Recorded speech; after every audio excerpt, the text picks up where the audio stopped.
Bueno, buenos días a todos. Acá estamos con Víctor Romero, más conocido en redes sociales como Fútbol con Karma. Eh, bueno, Víctor, ¿cómo Tal. estás?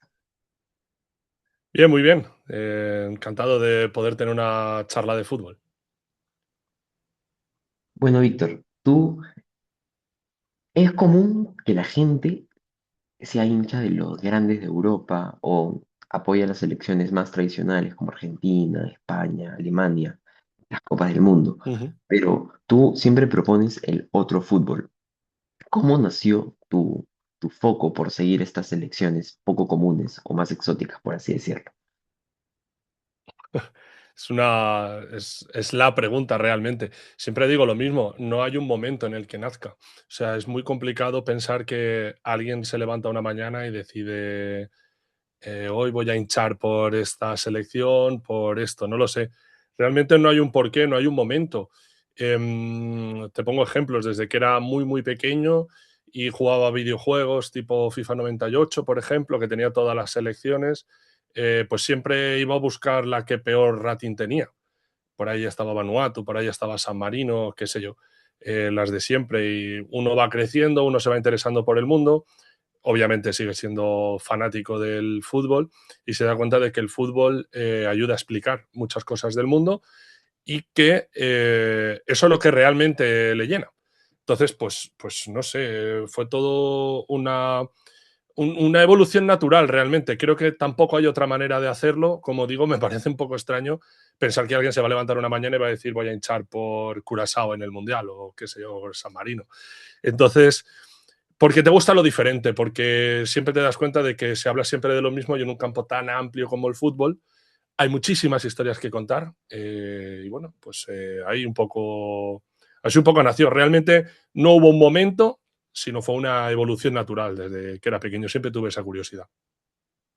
Perfecto, Víctor. Sí, comparto contigo lo de los videojuegos. En mi caso también, yo he crecido jugando al FIFA y en verdad igual siempre me ha gustado jugar si he tenido la oportunidad de jugar con selecciones que no suelo ver en los juegos, lo he hecho. Pero Ajá. bueno, yendo un poco más al tema del fútbol. eh, este mundial de 48 selecciones, muy criticado en su momento, Sí. mucha gente en contra, mucha gente dice que se pierde eh, el folclore del fútbol porque, claro, es más fácil clasificar, por así decirlo. Pero también hay mucha gente, como me imagino que tú, que apoya esta decisión, que cree que se le agrega otro tipo de valor al torneo al tener nuevas selecciones, más debutantes, darle la oportunidad a equipos que no solían estar acá. ¿Tú cómo crees que esto apoya al deporte, apoya al fútbol o le quita un poco de valor al mundial y al hecho de ganarte la clasificación? Pues mira, Nicola, pasa una cosa. Cuando salió este mundial de 48 selecciones, que se iba a ampliar, ¿no? Y todo el mundo decía que se iba a bajar el nivel porque se iba a clasificar todo el mundo. Bueno, a nuestros hermanos italianos les gustaría que eso hubiera sido realmente verdad. Creo que al final se han clasificado las que lo han merecido, las que se lo han ganado. Por ejemplo, mucha gente tampoco se explica qué hace Cabo Verde, ¿no? En un mundial. Bueno, pues porque le ganaron a Camerún, que Camerún lo asociamos más a selección mundialista. Cabo Verde le ganó 1-0 a Camerún y luego supo resolver el grupo también. Y los Leones Indomables se quedaron fuera del mundial. Entonces, aquello de que es un mundial con menor nivel y demás, se va cayendo por su propio peso en la medida que fueron avanzando los clasificatorios. Además, también ha permitido que se clasifique una clase media europea, por ejemplo, una Noruega, que llevaba muchísimo tiempo sin estar en una Copa del Mundo y ahora ha encontrado también su manera de estar en el Mundial.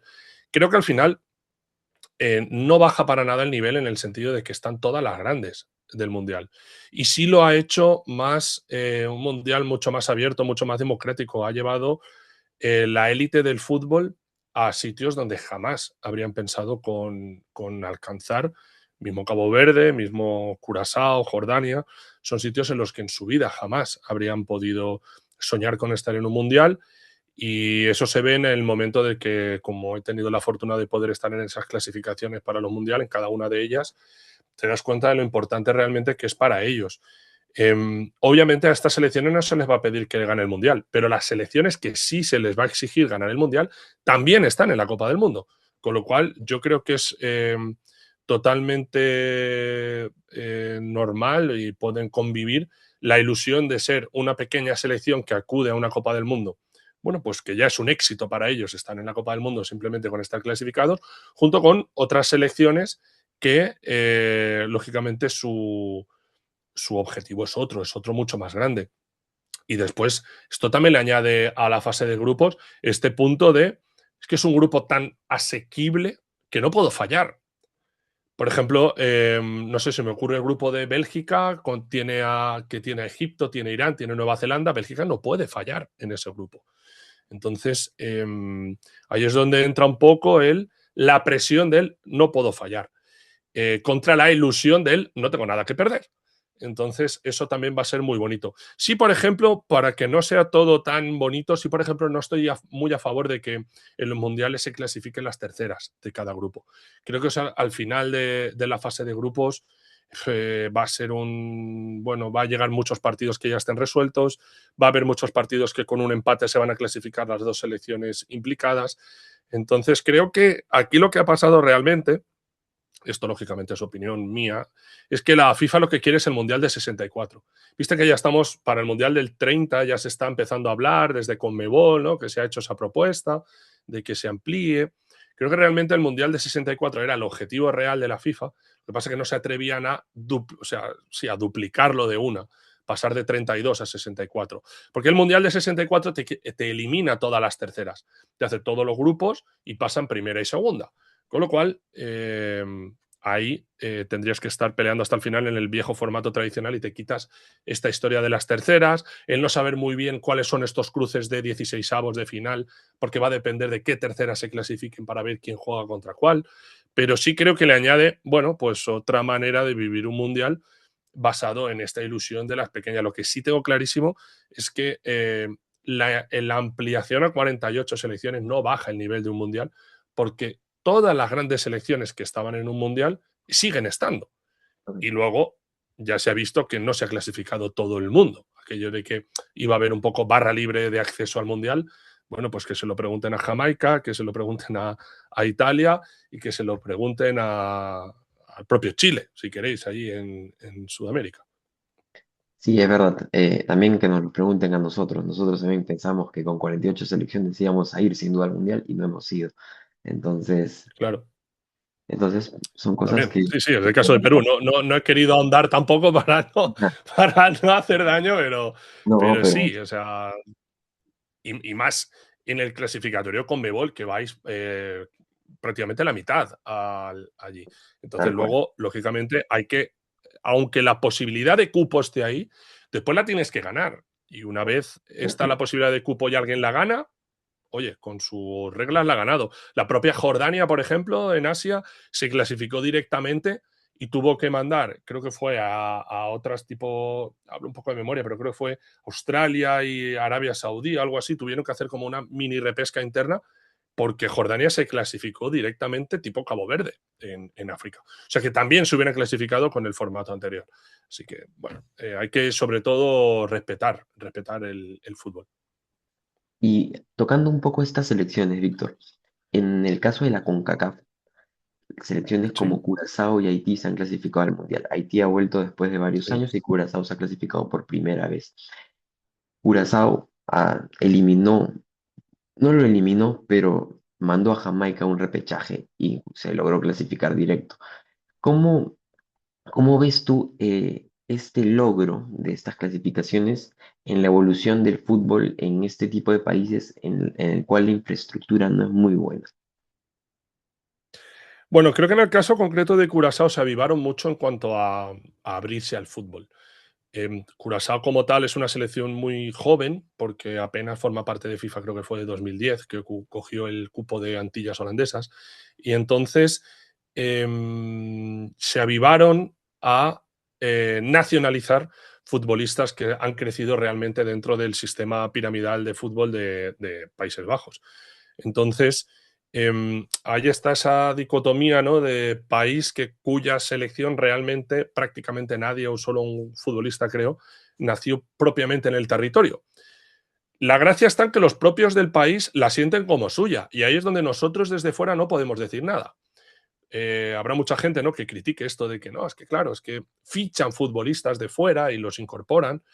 Bueno, si los propios aficionados y nativos de curazoleños lo sienten como suyo, eso lo tenemos que respetar. Entonces, obviamente, para ellos, que sí que va ese dinero que da la FIFA por participar en el Mundial. Tú imagínate lo que va a significar en torno, en monto económico para una selección como, para una federación como Curazao, recibir ese apoyo de FIFA. Es importantísimo y ese dinero sí se queda en la isla, sí se va a invertir en el fútbol, digamos, más nacional de allí. Entonces yo creo que ese es el gran éxito de esa clasificación de Curazao, que también se explica lógicamente en aquello de que el Mundial se va a celebrar en CONCACAF y que las tres grandes de CONCACAF, porque no una, sino las tres grandes, ya están clasificadas. Entonces ahí lógicamente se ha abierto un abanico gigante que Curazao y Haití han sabido explotar y no otra clásica y gigante del Caribe como podía ser en Jamaica, o me quiero acordar también de la propia Trinidad y Tobago, que también fue a ese Mundial 2006 y no han conseguido clasificarse para este. Volvemos a lo de antes, en teoría mucho más fácil de acceder.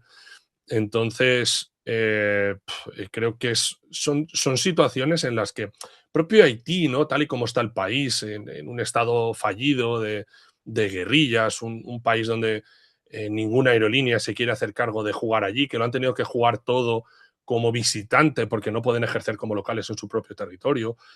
Son historias que el Mundial te ayuda a darles alegría, ¿no? A llevarles alegría, sobre todo ponerles en una élite en la que ellos probablemente nunca, jamás habrían pensado en alcanzar, ni siquiera con el Mundial de 48. O sea, yo creo que antes del clasificatorio tú hablas con la Federación de Curazao, con la Federación de Haití y les preguntas y probablemente ninguna te diga nuestro sueño es estar en United 2026. Entonces, creo que siempre va a ser positivo acercar esa élite a estas selecciones y quítale tú ahora a Haití, que va a jugar contra Brasil, quítale tú a Curazao, que va a debutar contra Alemania, que ellos no tienen que estar en el Mundial. Lógicamente Exactamente. se lo han ganado, imagínate cómo lo van a disfrutar. Y creo que realmente ahí es donde el planeta fútbol tenemos que abrir esa mente de decir, es que se ganaron la clasificación, igual que no la ganamos nosotros o cualquier otro país. Hay muchas otras selecciones que les habría encantado estar ahí y no están. Así que pues, hay que respetarlo y apoyarles, ¿no? Porque ¿para qué vas a apoyar a Alemania jugando contra Curazao? Será más divertido apoyar a Curazao, sin duda.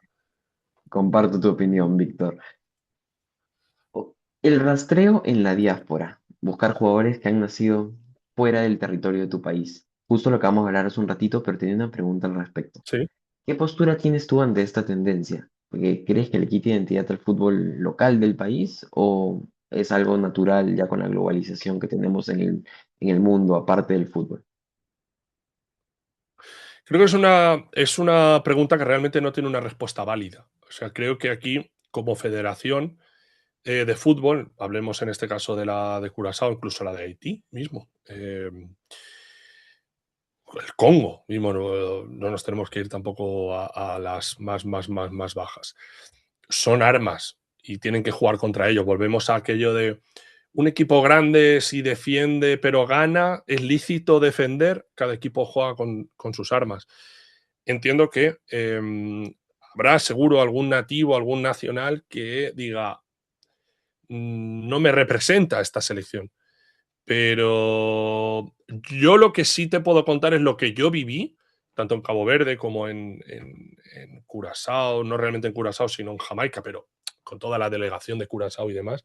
Ellos no estaban mirando dónde había nacido cada uno, porque luego es verdad que a la hora de jugar representan una bandera y representan un himno que es el del país, o en este caso el territorio al que representan. Entonces, probablemente un habitante de Curazao prefiera que vaya a esta selección de no nativos, pero ojo, sí, bueno, pues hijos de la isla que representen a este país y que lo pongan a nivel mundial y que, oye, habrá mucha gente que no sepa dónde está Curazao y que es motivo de orgullo. Es motivo de orgullo seguro, seguro. Ahora, ¿está bien? ¿Está mal? Para mí es un arma más que tienen este tipo de selecciones, este tipo de federaciones. Hay quien lo hace con una cierta solvencia, con un cierto éxito, y hay otros que, pues, que no lo consiguen. Nosotros también en España hemos nacionalizado futbolistas, o sea, tampoco nos tenemos que bajar lo digo, al barro más barro del fútbol mundial para encontrar este tipo de selecciones. Quiero acordarme, por ejemplo, del propio Mariano Pernía en su día, que lo nacionalizamos porque íbamos escasos de laterales izquierdos. El caso más exitoso fue el de Marcos Sena, que fue clave en la conquista de nuestra Eurocopa del 2008. Incluso Diego Costa también lo nacionalizamos como delantero. Eh, entonces, creo que toda selección tiene esas armas y, oye, pues es lícito que las utilicen, aunque entiendo que lógicamente haya debate al respecto. No creo que haya una postura buena o mala, sino más allá, pues que son equipos y quieren ganar como todos los equipos. Y respecto a los futbolistas que están en este mundial, me salió el caso, por ejemplo, de un jugador de la selección de Nueva Zelanda que Sí. juega en la quinta división inglesa. Estas selecciones también Y ha cuentan con descendido. ya descendido, mira, no tenía ese dato. Pero hay varios futbolistas en este tipo de países poco comunes que juegan en ligas de menor nivel, por así decirlo, no en las ligas en las que solemos ver a los Ujú. jugadores mundialistas. ¿Tú crees que de este pelotón de futbolistas hay alguno que pueda utilizar el mundial como vitrina para poder darle un giro de 360 grados a su carrera? A ver, siendo sincero, yo creo que no, va a ser muy complicado. Creo que siempre existe el jugador mundial, por decirlo así, el jugador que resalta, no necesariamente mundial, el jugador Copa América, el jugador Eurocopa, el jugador que se sale, ¿no?, en un gran evento y eso lo pone en el mapa y eh, logra, acuérdate de la Marruecos de Qatar, que todo el mundo se volvió loco, siempre me acordaré, con el 8 de Marruecos, que incluso Luis Enrique, el seleccionador de España por entonces, decía, no, es que el 8 de Marruecos es una locura y tal, y luego el pobre se quedó siempre un poco en tierra de nadie. No creo que, siendo sincero, esto pueda pasar con un futbolista que está en la quinta división, como dices, de Inglaterra, y que su equipo además ahora ha bajado a sexta. No recuerdo el nombre, pero creo que era este caso de un jugador que está lo más bajo, ¿no? Una de las divisiones más bajas de la pirámide del fútbol de Inglaterra. Pero para ellos, ostras, ponte en su lugar. Es, pasa de jugar en campos con prácticamente nada, todo embarrado, qué sé yo, el estado en el que estará ese tipo de terrenos de juego, a pasar a jugar a la élite. Yo creo que esa realmente también es una de las historias más bonitas que nos puedes dejar este mundial y que nos va a seguir dejando porque al final Nueva Zelanda, y entiéndase, va a tener ese cupo asegurado de el cupo, por fin el cupo completo que tenía Oceanía, que era la única de las 6 confederaciones que no tenía cupo asegurado para los mundiales. Entonces, pues son historias. Ahora, no creo que esto vaya a significar que un futbolista de quinta división vaya a pasar aquí a fichar por un gran equipo, pero sí creo, lógicamente, que a lo mejor en un nivel más elevado, pues sí pueda de alguna manera ser un escaparate. Sin duda el Mundial es un escaparate. Ahora, ¿qué tanta posibilidad tiene Nueva Zelanda de realizar un escaparate mundial? Bueno, pues vamos a ver. Tiene un grupo también que tampoco, no recuerdo mal, creo que es el grupo de Bélgica, que tampoco es una locura, ¿no? Ahí con Egipto, con Irán y con Bélgica, pero bueno, desde luego parten con pocas opciones. Y tú que eres un viajero, Víctor, tuviste la oportunidad de vivir en carne propia las clasificaciones de Curazao y Cabo Verde. ¿Cómo se experimenta el fútbol en ese país? Hasta hace poco no estaban en el radar y ahora están en el radar de todo el mundo. ¿Cómo se vive el fútbol en esos países tan pequeños? Mira, cuando viajas y he tenido la fortuna de, sobre todo en los últimos 3 años, viajar muchísimo, muchísimo, a hacer Copa África en Costa de Marfil, a hacer Groenlandia, que estuve el pasado verano, hacer Bosnia, hacer San Marino, hacer Gibraltar, Andorra, tal.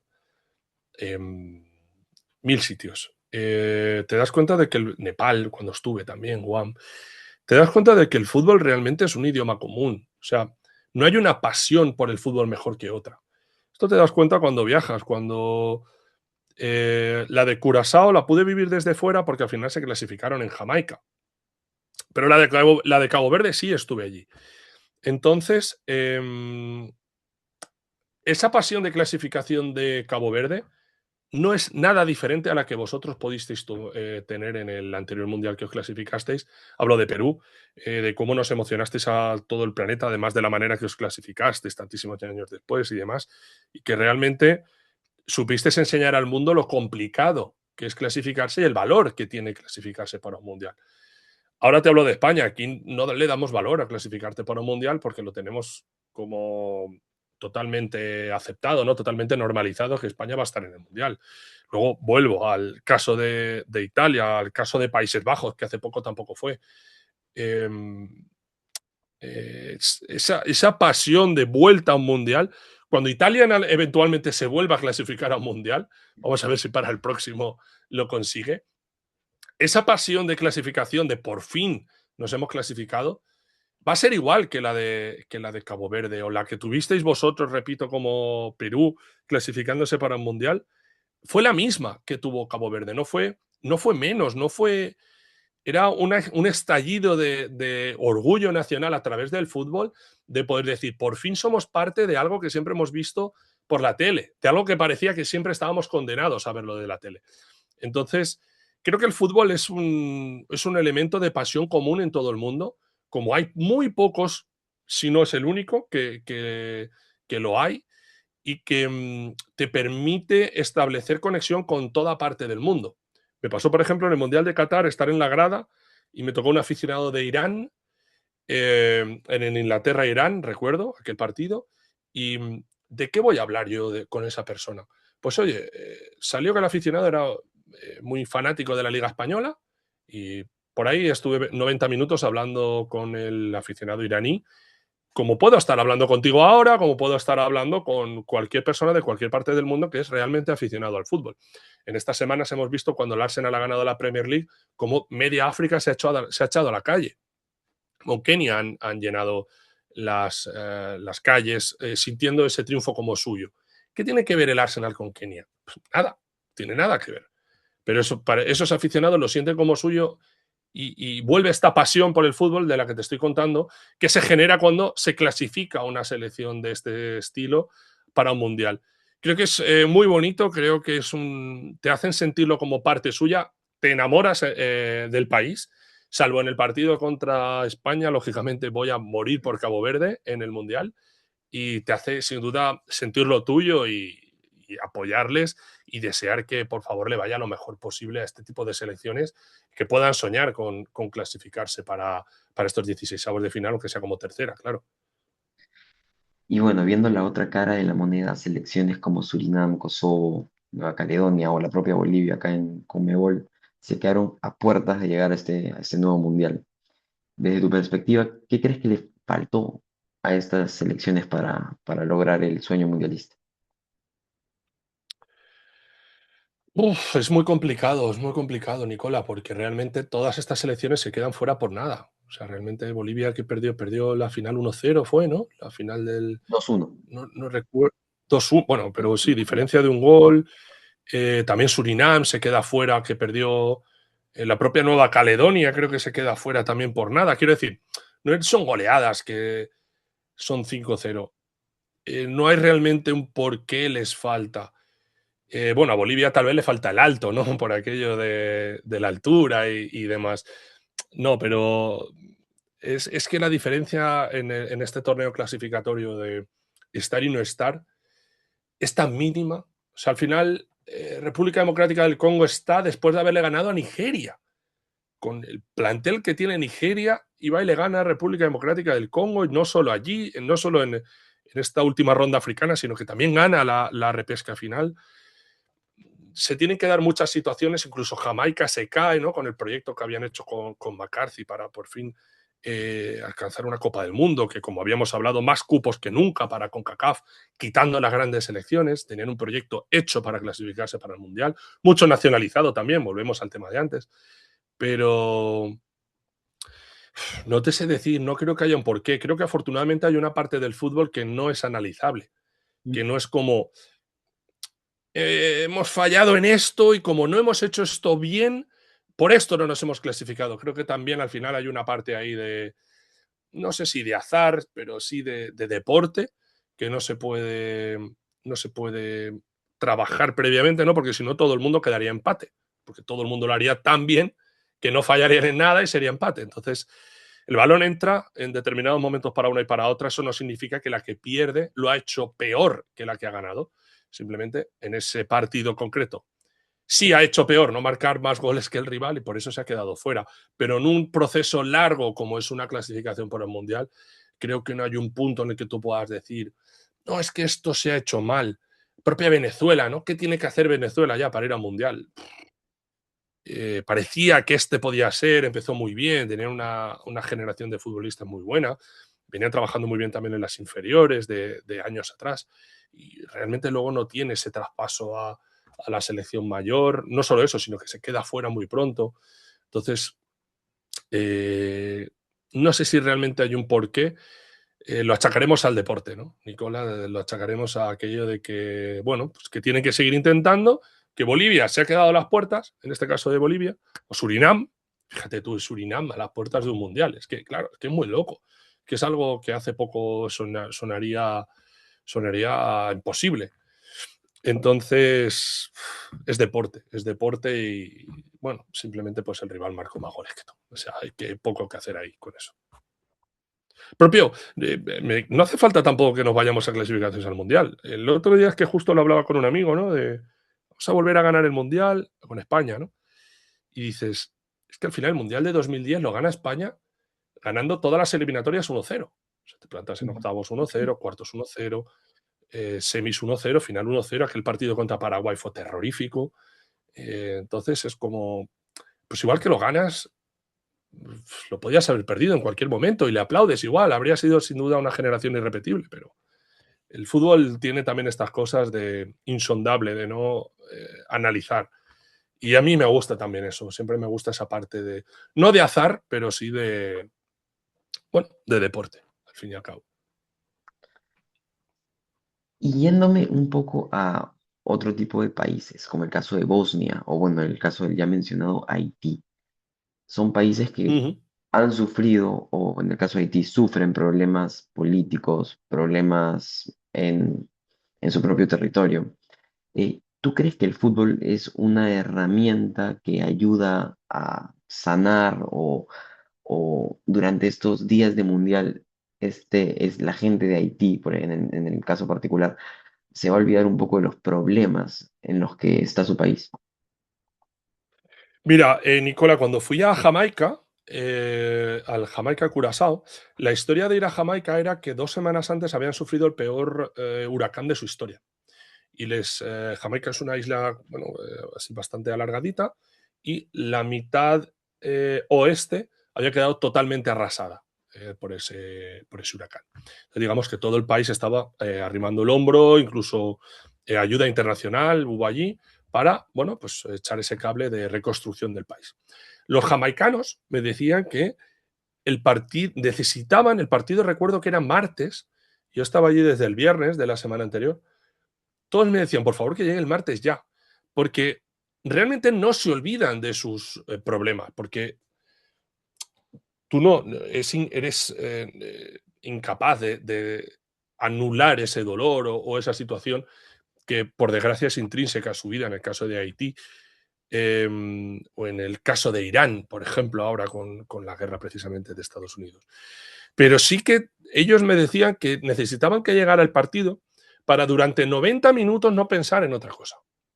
Claro, ellos veían la clasificación al Mundial como, jope, eh, nos hemos comido este huracán, el peor de nuestra historia, 2 semanas después podemos tener esta alegría nacional y no nos va a olvidar, pero seguro que lo va a hacer un poco más sencillo que esas conversaciones espontáneas en la calle puedan surgir de, jope, qué bien, estamos en el Mundial, tal, no sé qué.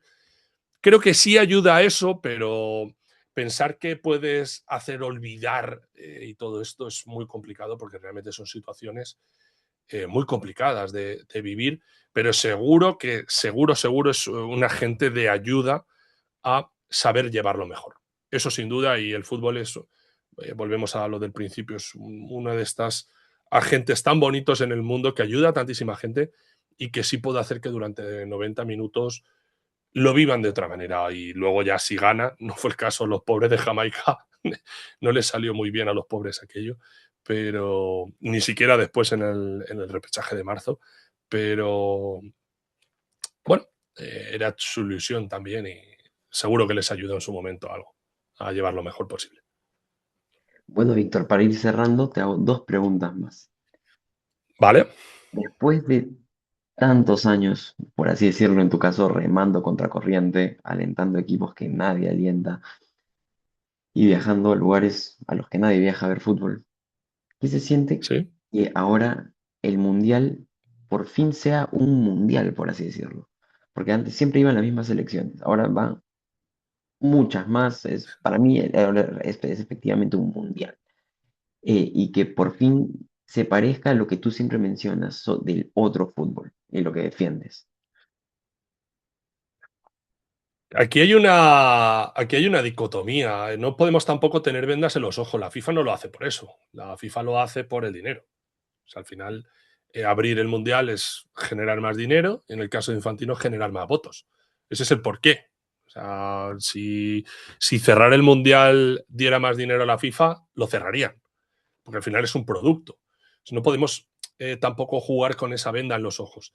Dicho lo cual, que para que ellos ganen, ganamos nosotros. Oye, pues, bienvenido sea, ¿no? Y esa alegría de ver a estas pequeñas selecciones como hemos dicho antes, a la élite y sobre todo también tener eso en cuenta que nadie las ha invitado. Que nadie ha Mm. ido con una wildcard ahí a ellas a decirle, oye, eres pequeña, toma, tu pase para el mundial. Se lo han tenido que ganar, como siempre digo, para que una esté en el mundial, hay 10 que se han quedado en el camino y que soñarían con estar en ese puesto que está la selección que haya alcanzado esta fase del mundial. Entonces, a mí me encanta. Creo que el mundial realmente para ser mundial deberían participar las 211 federaciones. De alguna manera, no sé, sea tipo FA Cup, ¿no? Imagínate, un sorteo sin ningún tipo de condicionantes desde el principio, las 211 federaciones de la FIFA, todos contra todos y a partido único, imagínate qué locura. Nada, es una ida de olla, pero creo que, bueno, está bien también que la FIFA, aunque sea por los motivos económicos, creo que también no podemos vivir con esa venda en los ojos de que el fútbol es, y sobre todo el mundial, es economía, es un producto, uno de los productos más rentables que tiene la FIFA, sino el que más, seguro el que más. Entonces, pues tiene que explotar lo máximo posible, pero mientras esa explotación venga, incluyendo a las pequeñas, pues oye, bienvenido sea este mundial. Y bueno, Víctor, para finalizar, la última pregunta. Si tuvieras que escoger de estas selecciones exóticas que han clasificado al mundial, un favorito para que replique la historia de Costa Rica en el mundial del 2014 y sea la sorpresa del mundial, ¿a Qué cuál buena escogerías? fue aquella, ¿eh? Es Buenísima. que aquella fue increíble, sobre todo por el grupo que tenía, que aquello Sí. era demente, ¿no? Que tenía Italia, Uruguay, Costa Inglaterra. Rica y Nueva Zelanda, ¿era? Ah, Inglaterra. Inglaterra, es verdad. Qué locura. Aquello era una locura. Nada, eso no sé, tiene que. No sé. Es que. Es que no lo sé. Quizás por ahí. Es que, claro, luego hay otra parte que lo vemos ahora muy complicado. Creo que es un mundial donde ganando un partido tienes muchas chances de avanzar como tercera. Mm, Me está viniendo una a la cabeza. Lo que pasa que luego por el golaveras general, ¿qué tan favorita ves a Austria contra Jordania? ¿Es tan favorita Austria contra Jordania? No. Porque Haití tiene la esta que tiene a Marruecos y tiene a Brasil. Y la otra era Escocia. Escocia. Creo que las tres sí son más favoritas. Jordania tenía un grupo que estaba con Argentina, pero sé que tenía Austria también en el grupo. Sí, y Argelia. Y Argelia. A ver, lógicamente son favoritas por encima de Jordania, pero son tan favoritas para pensar que Jordania no tiene una mínima chance de ganar un partido. Por ejemplo, Irak sí que estaba en este grupo de mente que son Francia, Senegal y Noruega. Pues Irak, lógicamente, vas a pensar que no puede tener la chance de ganar un partido, aunque luego mira lo que pasó con Arabia Saudí y con Argentina. Me está gustando esto de Jordania, ¿eh? Me está Bueno, gustando esto de Jordania. Contando con eso de ganar un partido y estar. ¿Le puede ganar un partido a Austria o a Argelia? Hombre, de las pequeñas que estamos hablando y debutantes, pues igual sí. Uzbekistán tiene al Congo, tiene Colombia, tiene Portugal. Me cuesta verlo también. Igual al Congo por ahí le pueden ganar, ¿eh? También. también. Ah, es complicado. Soy muy malo haciendo pronósticos, pero quizás esos partidos contra. Yo creo que Jordania sí va a tener dos oportunidades de ganar contra Austria y contra Argelia. ¿Es tan favorita Argelia contra Jordania? No, Pues no lo sé. Creo que voy a ir a ese partido, por cierto. Voy a estar allí. Creo que. Y me está gustando cada vez más este partido. Porque sí, sí. Que voy a ir allí. Voy a ir porque es el único partido árabe de toda la fase de grupos, donde las dos selecciones son árabes. Y ahora me está gustando, porque imagínate que estoy en el partido que Jordania gana. Vamos a verlo, ¿eh? Vamos a verlo. Me acordaré de ti si estoy allí y acabo ganando Jordania. sí, Me es la, me mejor la que juego a Jordania. escribir. Me la juego a Jordania. Me la Buenísimo, juego a Jordania. buenísimo, Víctor. Teniendo en cuenta tu pronóstico, eso ha sido todo por esa entrevista. Te agradezco mucho por tu tiempo, por haber respondido todas mis preguntas y bueno, esperemos que sea un gran mundial y que alguna selección sorpresa sea Jordania, Uzbekistán, Cabo Verde, Curazao o alguno de ellos. Nada, gracias a ti, Nicola. Y luego las sorpresas. Esto es lo bueno también de abrir el mundial. Sin duda, creo que va a haber alguna sorpresa que lógicamente ahora no contemplamos. La misma aquella de Arabia Saudí contra Argentina. Nadie daba un peso por aquello. Entonces, vamos a ver, vamos a ver. Creo que va a haber más de una sorpresa insospechada ahora, gracias a esta ampliación de mundial. Y creo que sí va a ser un mundial que va a hacer que mucha gente piense qué equivocado estaba cuando salió el mundial de 48. Así que vamos a disfrutarlo, Nicola. Y qué pena que Perú no pueda estar. Joder, qué pena que no podáis estar. Al de España os acogeremos aquí en el 30. Gracias, Víctor.